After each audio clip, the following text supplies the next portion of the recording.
On this edition of Celtics Weekly, we go courtside with broadcast legend Mike Gorman. Payton Pritchard opens up about his Boston journey, and we preview the Christmas Day game and beyond. All that and more coming up now.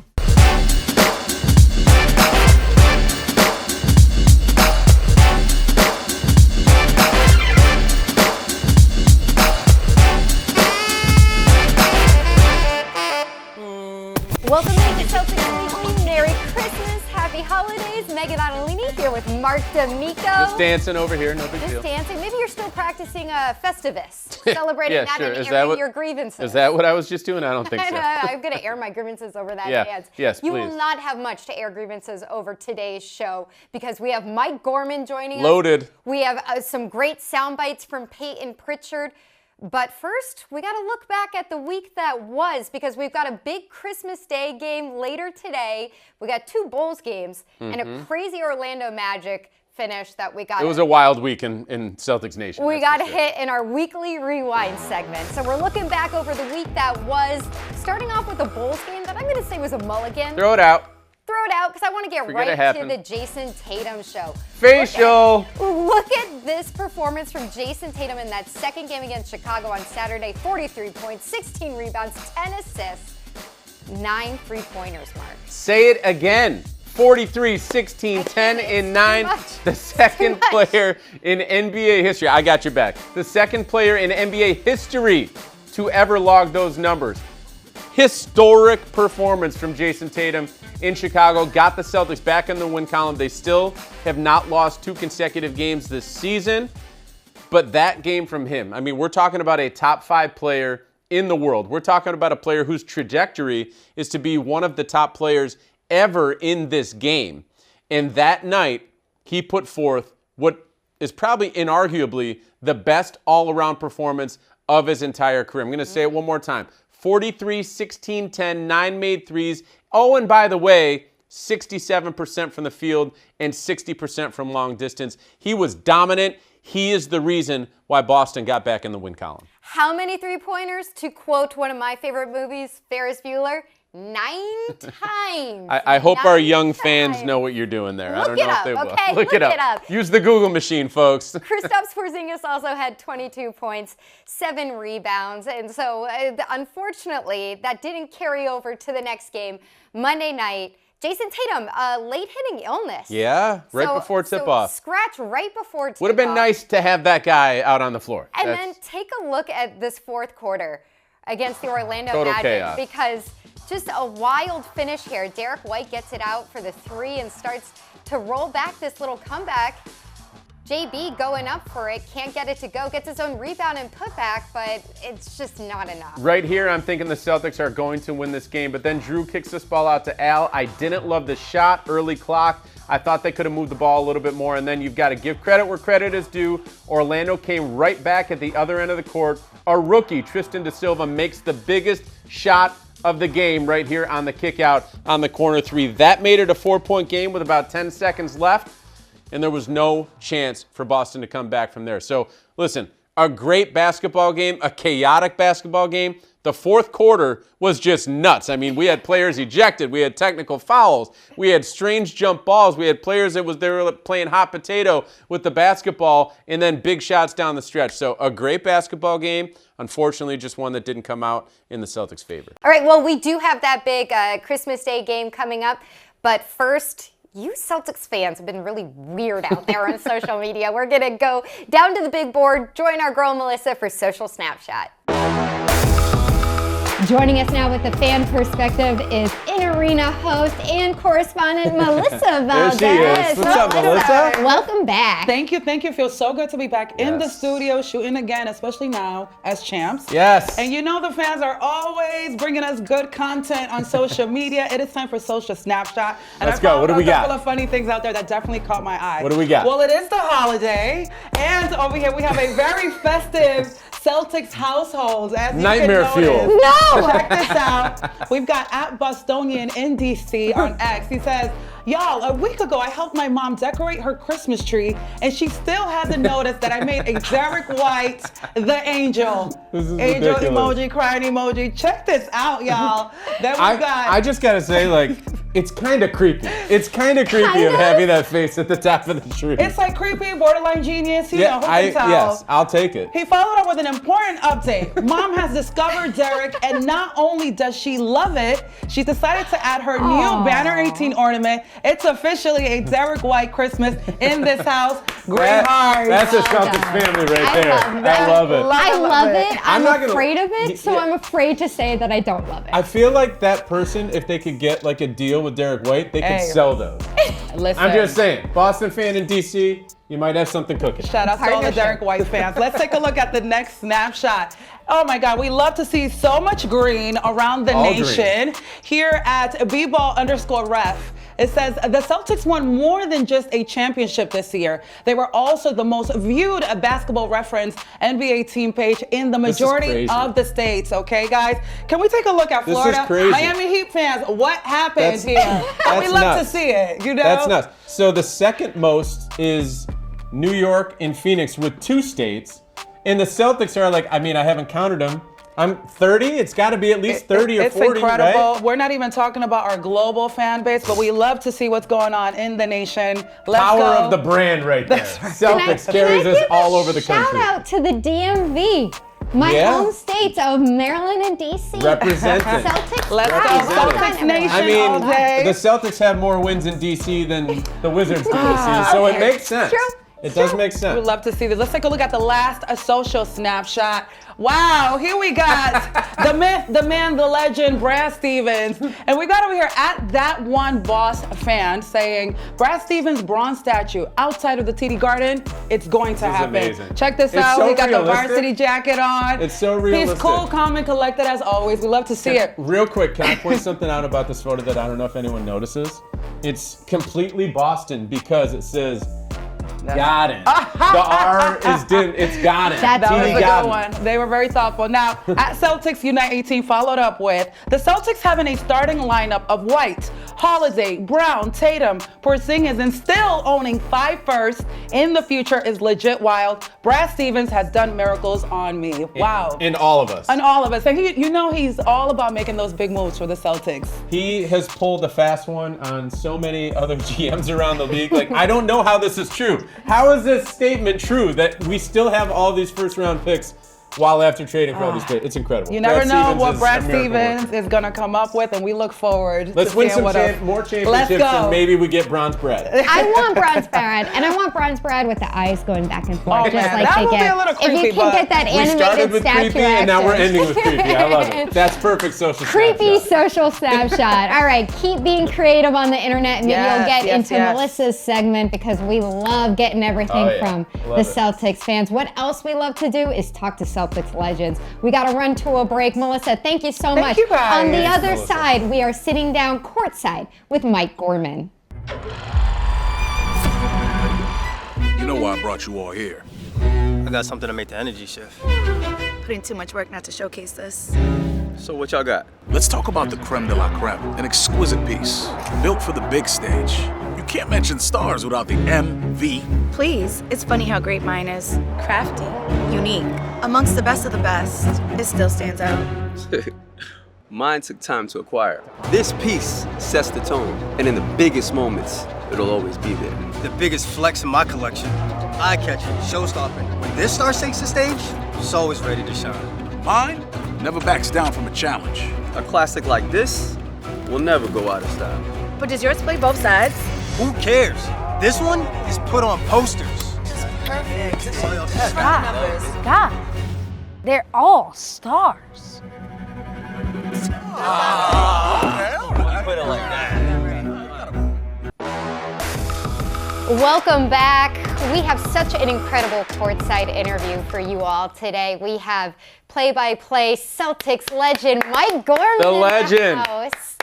Mike, we are so pleased that you're taking some time out of your retirement to join us and talk Celtics today, but that's just where I want to start. How is the retired life treating you?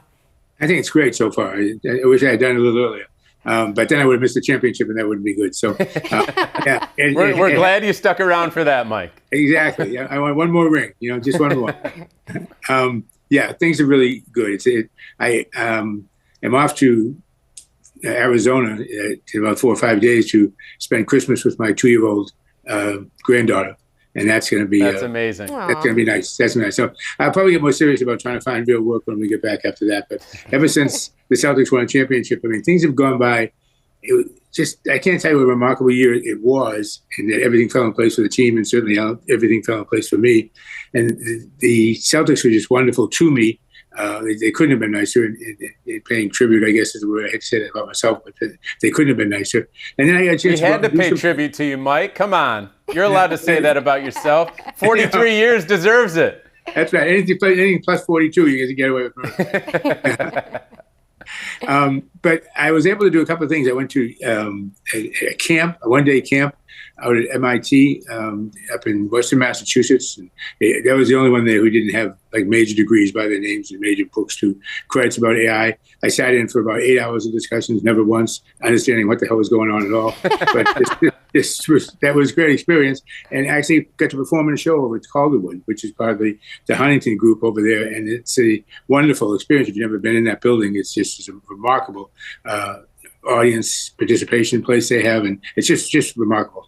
So I've got to do things I wouldn't ordinarily have been able to do, because we would have been getting a 4 o'clock plane to get out to someplace to get to a game to do next. As Marc, even the off days aren't off, Marc. Oh yeah, it just means you travel. What about getting back at 4 o'clock? And I'm not talking in the afternoon. I'm talking about in the morning. We had some late nights together, Mike. Yeah, and it's been snowing for 5 hours. Yeah. Oh my God. Well, you've been doing something else too, because I have seen you sitting courtside at a couple Celtics games this year, getting to take the game in as a fan.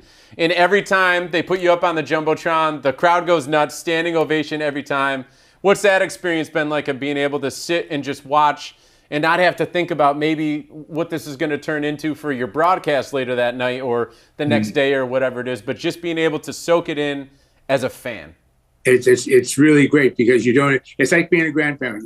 All the bad stuff you give to the parents, all the good stuff you keep for yourself, and Steve Paliuca and Wick and Rich and those guys have just been so good to me and Terry. Steve always has seats for us. It's great to sit in that first row. It's great to see the crowd react when they do take a picture. It's humbling, but it's also, I won't kid you feel real good about it when it happens. You really do.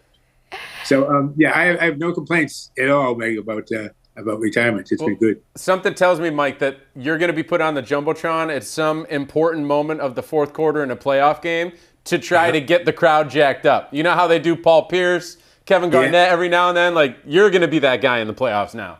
I'm ready. All right. I love it. Get the crowd jacked up. Mike, I got to ask you, now that you are watching these games more from a fan perspective, is there anything about this year's team, very similar to last year's team, but this version, that jumps out to you that you think you might not have noticed when you were calling the games and focusing as a professional? The unselfishness of this group most of the time. I won't say all the time, but certainly most of the time, the vast majority of the time.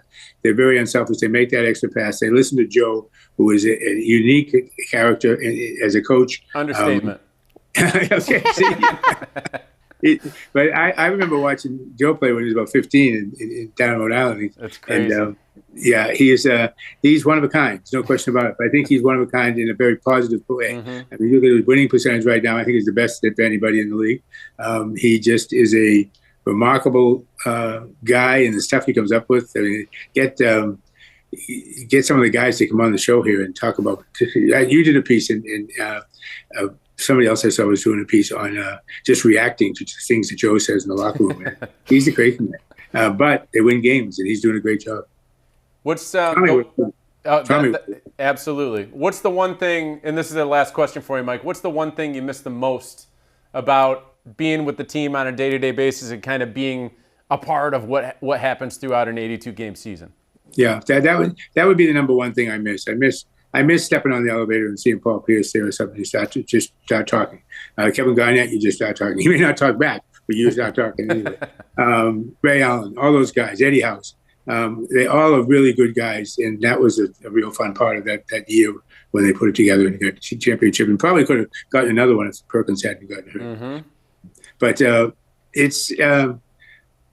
I like Meghan. One of the things that I like most is I don't have to watch where the ball is anymore. I mean, as a play-by-play guy, you got to pay attention to the ball. But now that I'm not doing that, I can see who's open, why they're open, what's going on the other side of the court. That's so interesting. See all the work that Drew Holiday is doing, cutting inside there. That's so interesting, though, that you get to see the game that you've watched for 40 plus years. You get to see it in a totally different way now. I hadn't thought about that.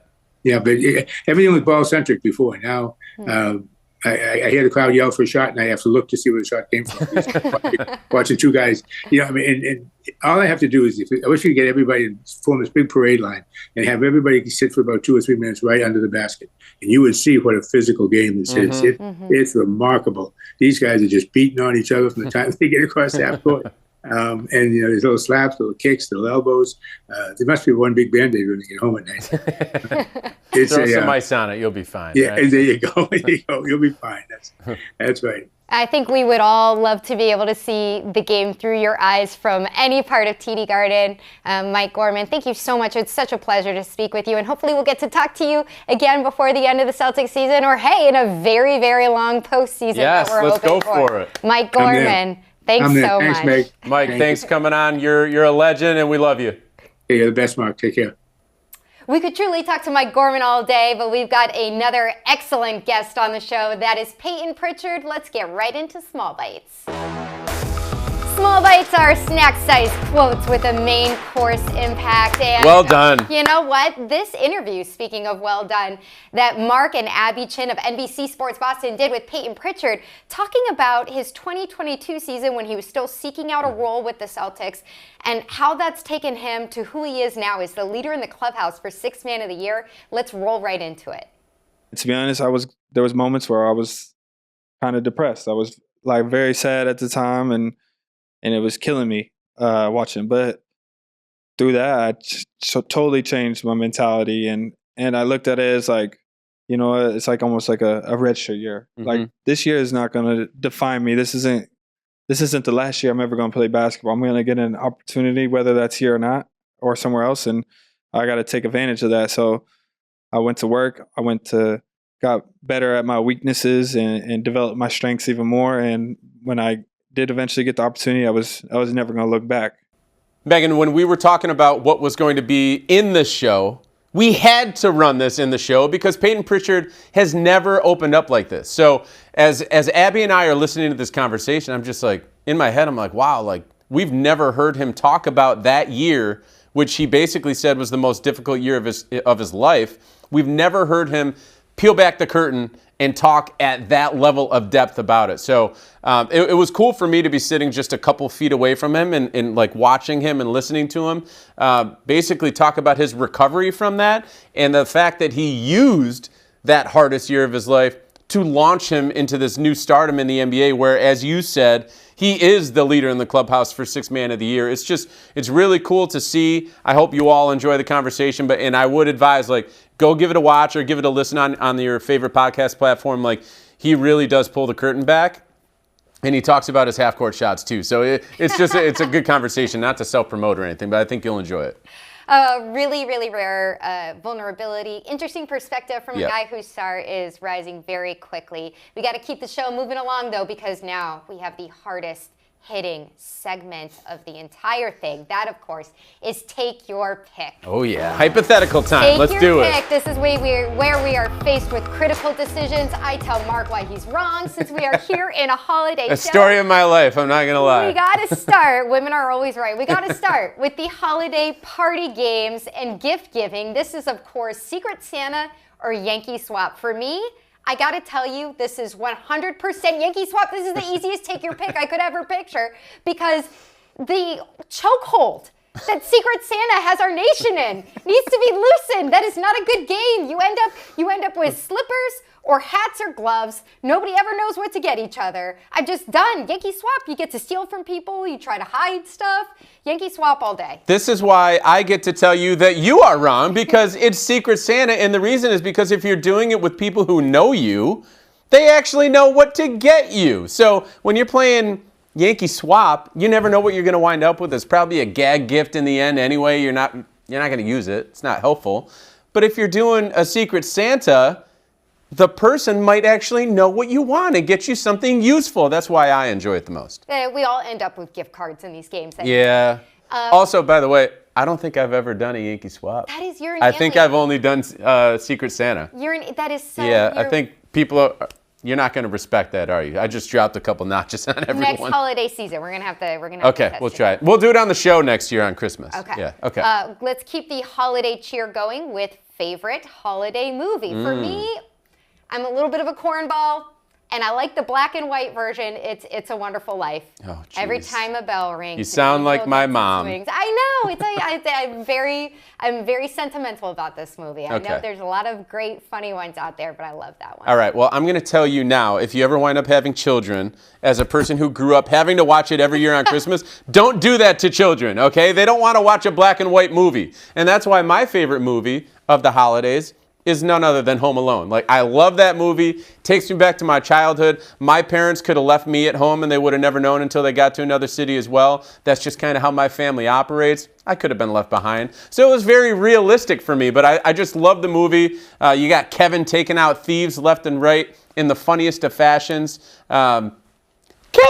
Yeah, that's one of the best movies ever in a movie, right? So I love Home Alone. You can't go wrong with it. I think we could tap the Kevin as a 3-point celebration. I'm surprised nobody. If somebody does that on Christmas Day later I would love today, it. I would love to see. Maybe we'll get a text or something sent out to JT instead of throwing up his kiss of death. He can do the Kevin. Maybe that'll reaction. be Peyton's. Maybe that'll be Peyton's celebration. Luke Cornett. If you make a 3-pointer, you must do the Kevin. That's a perfect fit for him. We got to slip that into his locker today. Well, we're back on basketball. Well, there's a real basketball game for the Celtics to play on Christmas, but fantasy matchups. If you could have the Celtics playing anybody today, I'd have to say, because they just won the NBA Cup and they are brewing to be a little bit of actual competition in the Eastern Conference, I'm going to go with the Milwaukee Bucks. Okay. I would like to see them play the Bucks today. I just think it would be fun. Everything that's brewing between Giannis and Jaylen Brown, like that, I think it would be a little more exciting. Unfortunately for the Bucks, it wouldn't be that exciting because they haven't beat the Celtics this year. The Celtics already swept them, so it would be an automatic loss for them.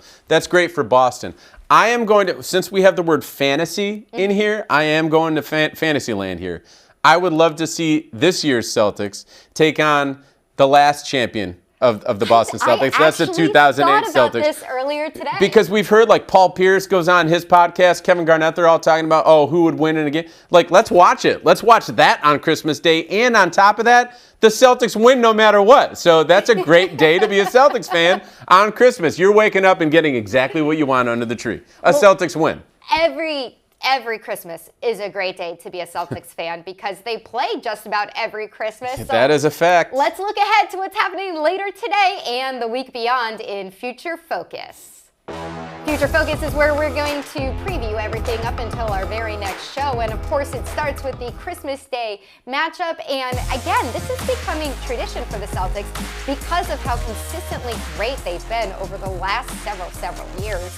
I mean, just not much of a rebuild that they ever had to go through that we see them play on every Christmas Day. You can't get a better compliment from the NBA in general about the status of your team and your organization other than playing on Christmas Day. Like, that is the compliment. So the Celtics are playing on Christmas Day every single year because they are one of the premier franchises. They have multiple premier players in the NBA. Like, again, it's just a great compliment to the team and to the franchise that they are so prominent that they have to be on Christmas Day every single year. I'd love to have a Christmas Day off to spend with the family, but I'd also love to have to be able to work it every single year because, again, it's a pleasure and not every team gets to do it. It really just says, like, you're at the top as an organization. And I don't know about your family, but Christmas Eve is the party time in my family anyway. Okay. So I'm very happy to be chilling on the couch. Party time, does that mean you're hungover today or no? Listen. Okay, we're not talking about that. It's the Ottolini family business. Okay. We're not going to put it out there on Celtics Weekly, Marc. I think I just did. Sorry. Okay. Let's keep it moving then because the Celtics will see the 76ers and Joel Embiid back into the lineup. Yeah. He missed out on the second of a back-to-back, but he did put up 34 points. points in his first outing. How are you feeling about the Sixers, especially given where their record sits? Well, the record is not indicative of like who they are, especially when they're whole. It is indicative of what they've been this season, but they haven't been whole much this season. Embiid's been out. Maxey has been the only guy who's played consistently in terms of the big stars. Paul George has been out for a good chunk. So now that all of these guys are back, and we're seeing some preseason basketball between these two teams here, but now that those guys are back, and that team's loaded with talent, okay? So don't look at the record going into today's game like Joel Embiid is a former MVP. Paul George is one of the greatest players of the last decade and a half. So like and Tyrese Maxey is certainly on the up and up. I think this is going to be a really good game today. This is the game. This is why they chose this game to be on Christmas Day, because these two teams match up well, and there's a lot of star power. Thank God the Sixers guys are back in the lineup. Well, the Celtics have a long homestand after that. They're going to be traveling a lot in the new year, but first they host the Pacers for a long weekend. The Pacers are essentially your relatives who will not go home. They have the Don't tell them that. On the 27th and the 29th. What do you make of this series? Well, you know, the Celtics and the Pacers went at it last season. That's all I think about, that NBA Cup game that they played out in Indiana when I think about these two teams showing up against each other. And by the way, the Pacers have not been playing on the same level this year as they did last year, but every time they match up with the Celtics, it's always a great game. So that's what I expect, is both of these games to be really good and entertaining, which in my mind, when we just talked about Christmas Day, that should be 3 straight games that should be very good, competitive, high-level games being played here at TD Garden. Absolutely, at TD Garden. And then, of course, finally, New Year's Eve. Another home game? Another home Oh my game. gosh. You got the Raps. You got the Raptors coming into town. So any expectations there? Yeah, my expectation is that the Celtics close out 2024 on a high note. They should beat this Raptors team. The Raptors are lottery bound this season. We all know that. It's nothing against them. It's just they're not playing well this season. They don't have as much talent as they have had in the past. So the Celtics should go into the new year on a high note. Let's hope they can grab another holiday win after they grab one. Hopefully, fingers crossed, later today. All right, I don't know what you guys got for Christmas, but hopefully we will have a Celtics winning streak going into the new year. Yes, let's go. And we will be right with you in the new year, because we're going to have our next Celtics Weekly on New Year's Day. Don't miss it. We'll be there with you guys in 2025.